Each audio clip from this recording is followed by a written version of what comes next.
भारतीय न्याय संहिता 2023 की धारा 310 सेक्शन 310 डकैती को संगठित और गंभीर अपराध के रूप में प्रभावित करती है।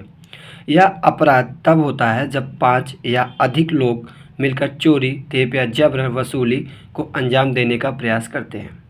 यह अपराध न केवल अपराध में शामिल मुख्य लोगों को बल्कि सहायता करने वाले सभी साथियों को भी दोषी मानता है। अब बात करते हैं यहीं पर कि डकैती क्या है। आपने बहुत पहले सुना होगा, जब हमारे बाबा आजा रहते थे तब बोला करते थे कि यार आज फलाने गांव में जो है डकैती पड़ी हुई है। लेकिन अब यहाँ पर इतने इस टाइमों में सुनने को नहीं मिलता है कि डकैती पड़ी है। तो धारा 310 ए के अनुसार जब 5 या अधिक लोग मिलकर चोरी या जबरन वसूली करते हैं या इसका प्रयास करते हैं तो इसे डकैती माना जाता है। इसमें केवल वो लोग नहीं जो सीधे अपराध कर रहे हैं, बल्कि वो भी दोषी पाए जाते हैं जो सहायता कर रहे हैं या फिर अपराध में शामिल हैं या फिर मौजूद हैं। और यहीं पर बात करते हैं कि किस तरीके से डकैती की मुख्य शर्तें होती हैं। तो अपराध में शामिल कुल व्यक्तियों की संख्या 5 या अधिक होनी चाहिए।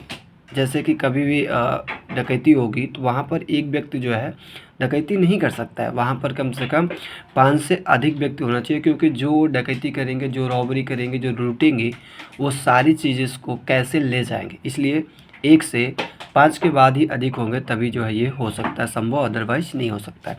जो व्यक्ति अपराध स्तर पर केवल सहायता कर रहा है या फिर अन्य किसी रूप में अपराध को संभव बनाना रहा है वह भी दोषी माना जाएगा। अब सोचो कि 5 व्यक्ति हैं, वो इल्ज़ाम दे रहे हैं और एक व्यक्ति वहाँ पर खड़ा होकर आसपास पुलिस का वेट कर रहा है कि पुलिस आएगी तो मैं बताऊंगा। तो 5 तो अपराधी हैं ही, साथ में वो दूसरा व्यक्ति भी जो है अपराधी माना जाएगा।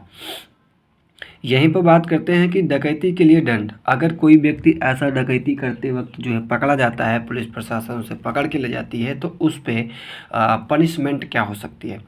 तो धारा 310(2) में डकैती के लिए कठोर दंड का प्रावधान है। नंबर 1 अगर हम बात करें तो आजीवन कारावास, दोषी व्यक्ति को जीवन भर जेल की सज़ा दी जा सकती है।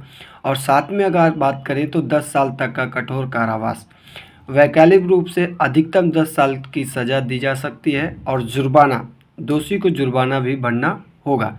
यह मुख्य सज़ा या सुनिश्चित करती है कि संगठित और बड़े अपराधों को गंभीरता से लिया जाएगा।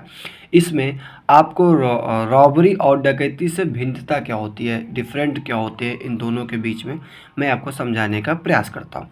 डकैती और रॉबरी में मुख्य अंतर अपराध में शामिल व्यक्तियों की संख्या और अपराध के संगठन के स्तर में होता है।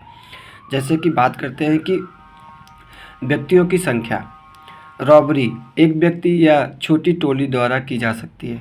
रॉबरी जो होती है, चोरी जो होती है, उसे जो है एक व्यक्ति भी कर सकता है या उससे छोटी टोली भी कर सकती है।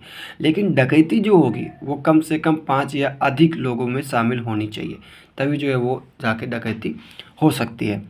अगर यहीं पे बात करें कि अपराध का स्वरूप, यदि आपके मन में कोई डाउट चल रहा है, यदि आप क्वेश्चन को पुटअप करना चाहते हो तो आप हमारे कमेंट सेक्शन में आके कमेंट कर सकते हैं और हम कोशिश करेंगे कि आपके सारे कमेंटों का जो है जवाब दे सकें। तो दोस्तों आज की वीडियो यहीं तक के लिए, फिर मिलेंगे किसी नए वीडियो के साथ। तब तक के लिए जय हिंद, जय भारत, वंदे मातरम।